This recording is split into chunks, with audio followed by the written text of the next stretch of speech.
Good morning, good afternoon, good evening, folks. Yes, there are three of us here, and we are going to tackle one topic. First, let me welcome Matt and Dion to the show. How you doing, Matt? Super awesome, Mike. Excited to be here. There, you feel better after the first episode? I do. I feel a little bit better. That's It's going to take a couple more, I think, but I still feel better than I did. There you go. And Dion, how are you? Howdy, Mike. I'm doing great. Ready for round two. Hopefully we can keep Matt from going on a rant.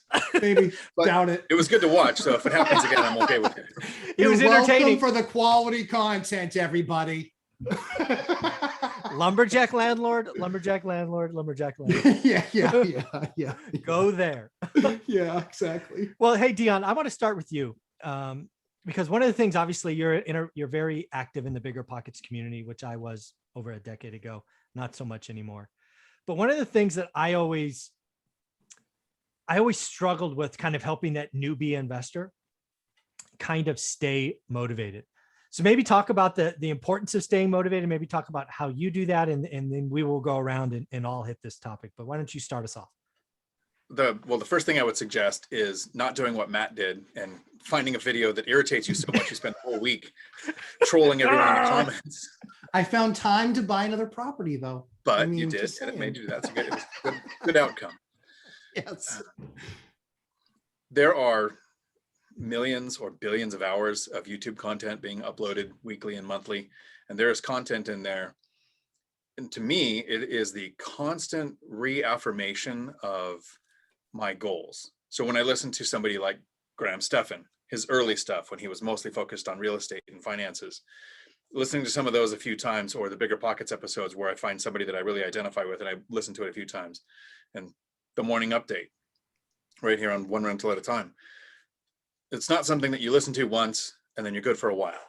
We need that information again on a kind of a recurring basis. But the way that I stay motivated the most is with the people I interact with. Mm.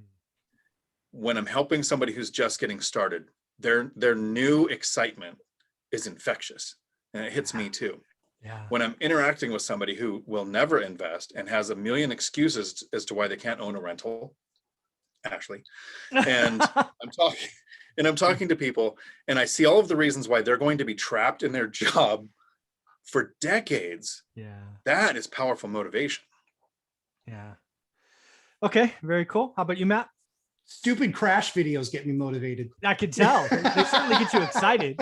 Oh my word. Well, I mean, Dion's exactly right. I think the thing that keeps me motivated is watching other guys doing what I'm doing and seeing how they're executing, and see if there's always, we have that saying, ABL, always be learning. Yeah. And so I'm watching a bunch of different people, understanding what their business is, or the business that I want to transform my business into or grow to that next level.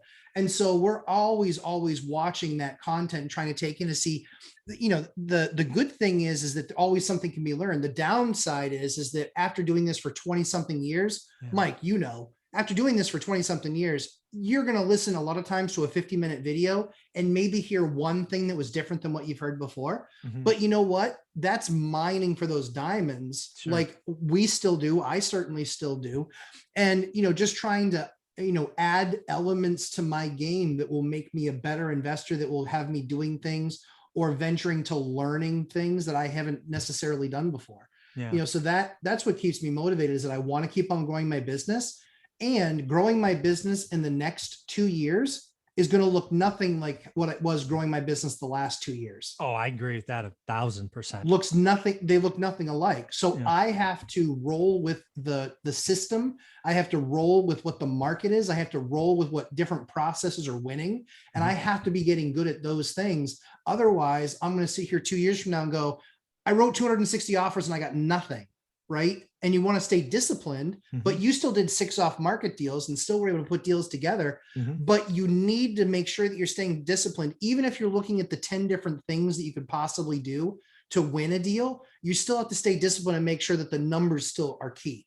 Yeah. And the people that are buying right now for appreciation, I'm scared for you. Do not be buying for appreciation, because that is absolutely with where we are in the cycle. If you're buying for appreciation, that is a fool's errand. Yeah. I believe that's a fool's errand right now. No, I do. I think that actually will be our third video, buying in 2021. But when I think about staying motivated, I really go back I'm a sales guy, right? I've been running sales teams for decades. You know, my largest quota was $1.2 billion, right? I had a worldwide, right? When they say that out loud, right? $1.2 billion. Oh. And I don't care how good you are, no individual can impact a $1.2 billion number, right? Especially when your average deal size is like 200 grand. It just doesn't add up, right? So what I've always done, and where I try to take new people, and I try to take people in the course, is I want to change their mindset. A lot of new people are focused on the deal, right? Getting a deal or not getting a deal means success or failure. That's what they think. And what I try to spend a lot of time in the course getting to is the deal is kind of the result of all the effort made earlier. And what I want you to be excited about is looking at your market for 7 days in a row. I want you to be excited by on day 12, you saw a house on 123 Main Street come back on the market. I want you to notice there were 4 price drops at day 18, right? I want you to celebrate, acknowledge, and be jazzed that you are seeing your buy box change every day. If I can get people to realize that that's exciting and different in your learning, that's a win. Too many new people measure success. Did I close a deal or not? And if that's your measure, you might do a deal. But if you do one, it's probably a bad deal, because every property that's listed could be technically a deal. It might be a horrible deal, right? So if you have cash, right, you're a California investor and you have some stock money or bonus money or whatever, and you just got a burning hole in your pocket and you want to buy something in Detroit or Cleveland or Austin or any other city without looking at it, you could do that. It's probably not a wise investment. So I spend a lot of my time getting people to get excited about the work, the consistency, the buy box, growing your network. If you just do the daily disciplines enough times, a deal will fall out of that. And that's why I share openly what I'm doing, right? I wrote 250 offers last year. I've said it lots of times. All on the MLS, 250 offers, got nothing, got like 2 counters, nothing. That's different. This year is shaping up to be different. So just people, the reason I can stay motivated is I know that's just a process. I look every day, I write good or great offers. You know, I grow my network, I get off market deals, and deals happen. I don't get excited by the 6 deals that fell out last year. I got excited that I looked at my market 356 days out of 363 or whatever, how many days are in a year, 365. So I guess the big thing for me to stay excited and motivated is I don't focus on what most people focus on, which is the deal. That's not even really in my wheelhouse. It's all the effort up front. So what do you think, Dion? Well, when we're talking about motivation, a lot of times people talk about the type of goal you set. And some people, Grant Cardone of the world, says 10x it, so that if you get to 2 or 3x it, you're happy. But 10x is usually not achievable. So when people start setting goals and they say things like, I want to buy 10 properties in the next 12 months, or even just, I want to buy 1 property in the next 12 months, that's not a goal. The goal should be, I want to make 10 offers that make sense. Yes, exactly.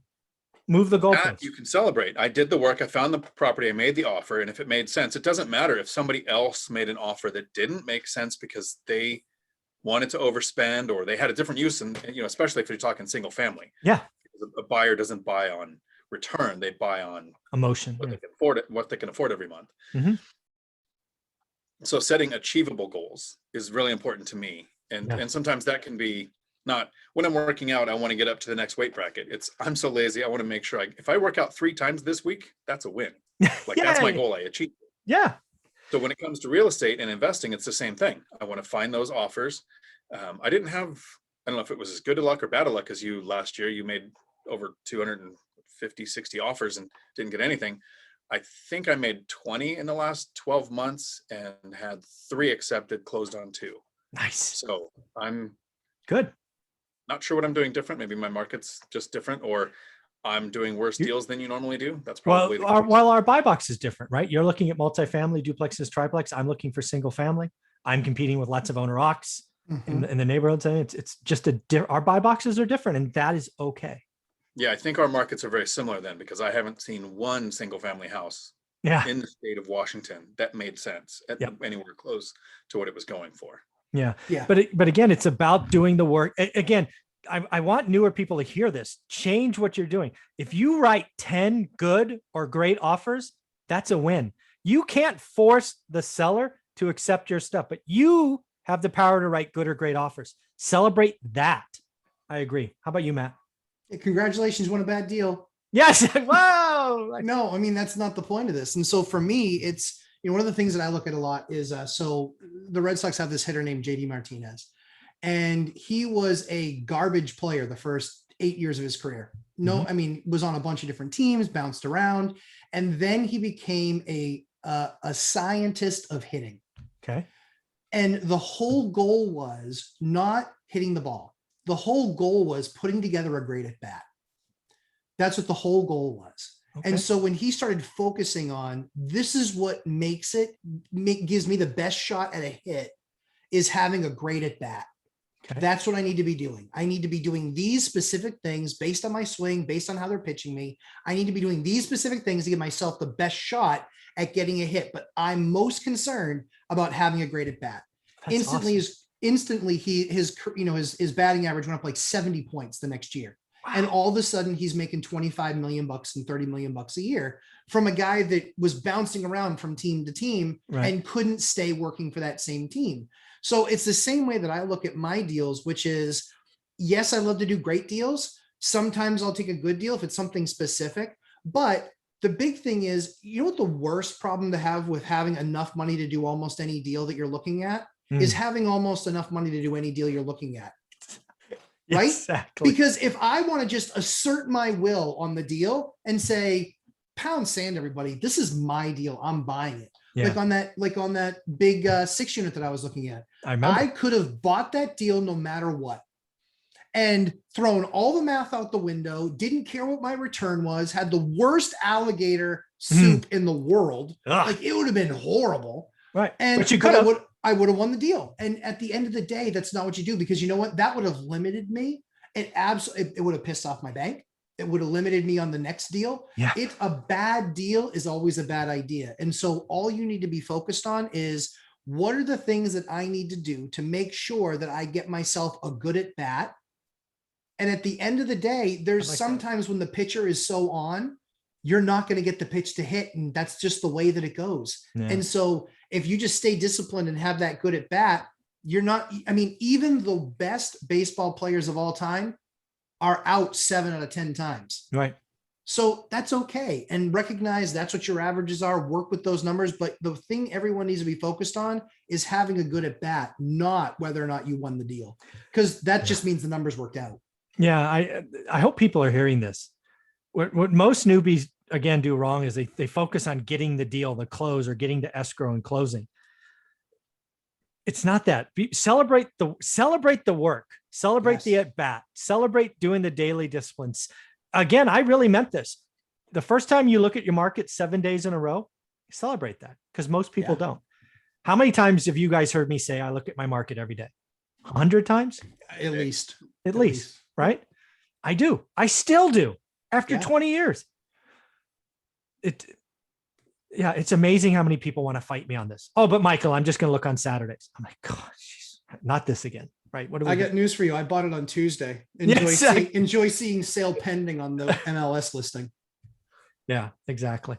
Yep. All right. So again, staying motivated is, in my opinion, it's about tracking the work and celebrating the work. All of us can do that. Even if your market's crazy hot and you have zero inventory, guess what? You can still do the work and get a little bit better. So Dion, where can people find you and be a part of your world? Bigger Pockets, Dion McNeely, pretty easy to find and pretty active in there, in the Facebook groups too. And right here on YouTube, Dion Talk Financial Freedom. Very cool. And Matt? Lumberjacklandlord.com and Lumberjack Landlord on YouTube. Very cool, guys. Thank you very much. Thanks, Mike.